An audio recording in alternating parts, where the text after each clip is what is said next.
जयपुर की संकरी गलियों में, जहां पुराने मकान थके हुए बूढ़ों की तरह एक दूसरे के ऊपर रखे हुए थे, आशा नाम की एक छोटी सी बच्ची रहती थी। वो सिर्फ 10 साल की थी, लेकिन उसकी आंखों में हजारों अनकही कहानियां थी।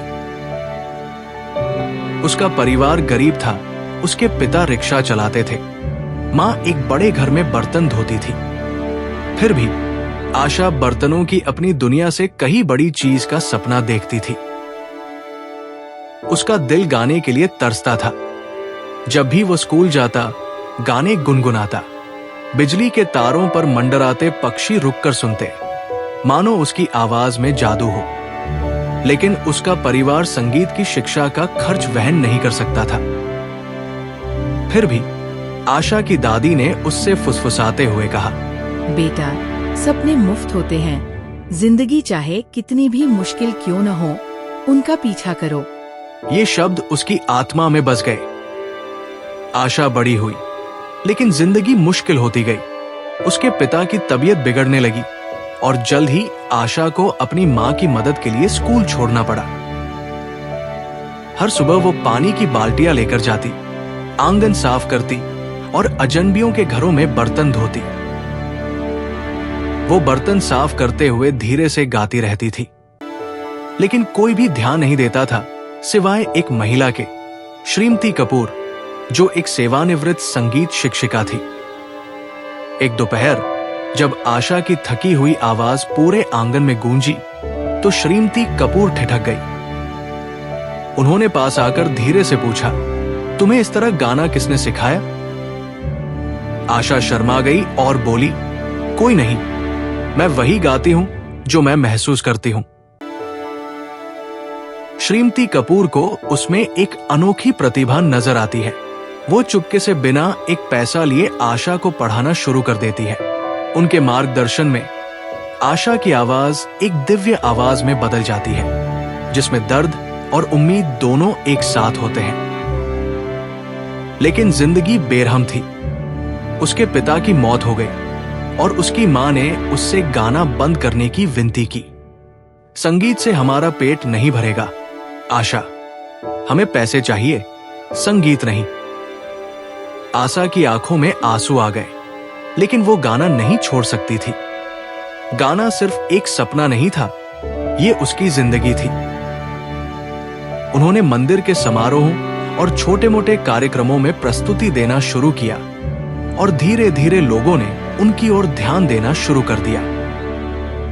उसकी आवाज दिल को छू गई, क्योंकि वो सिर्फ संगीत नहीं थी, वो उसकी कहानी थी, उसका संघर्ष था, उसकी आत्मा की पुकार थी। एक शाम एक स्थानीय चैरिटी कार्यक्रम में आशा को मंच पर बैठने का मौका मिला। घबराई हुई, नंगे पांव, एक साधारण सलवार पहने उसने नुकसान और आशा पर एक गीत गाया। जब उसने गाना खत्म किया तो हॉल में सन्नाटा छा गया, फिर तालियों की गड़गड़ाहट गूंज उठी। दर्शकों में से एक संगीत निर्माता उसके पास आया। उसकी आंखें बड़ी हो गई और उसने कहा, बच्चे, तुम्हारी आवाज दुनिया की आवाज है। एक अवसर सामने आया। श्रीमती कपूर के मार्गदर्शन और शहर के प्रोत्साहन से आशा ने अपना पहला गाना रिकॉर्ड किया। यह वायरल हो गया आकर्षक धुनों या ग्लैमर की वजह से नहीं, बल्कि इसलिए कि उनकी आवाज में सच्चाई थी। झुग्गी झोपड़ियों से स्टूडियो तक के उनके सफर ने लाखों लोगों को प्रेरित किया। उन्होंने फिल्मों में गाने गाए, टीवी पर अभिनय किया और धीरे धीरे अपने परिवार को गरीबी से बाहर निकाला।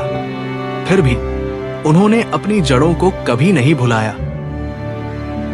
उन्होंने गरीब इलाकों में स्कूलों को वित्तपोषित किया, विशेष रूप से अपनी जैसी लड़कियों के लिए जिनकी आवाज सुनी जानी चाहिए।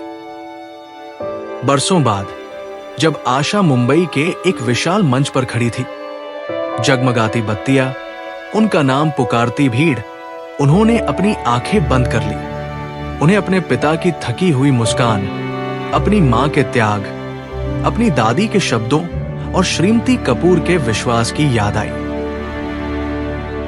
उस रात जब उसने गाया, तो पूरा हॉल रो पड़ा।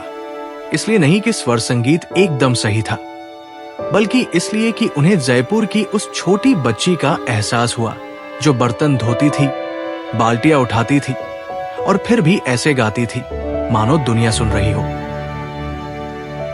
कहानी का विषय गरीबी बनाम सपने, एक मां का संघर्ष बनाम एक बेटी की भावनाएं, परामर्श की शक्ति, खामोशी से आवाज तक, दर्द से जीत तक। ये एक लड़की आशा की आवाज के उसकी ताकत बनने की एक मार्मिक और भावनात्मक कहानी है।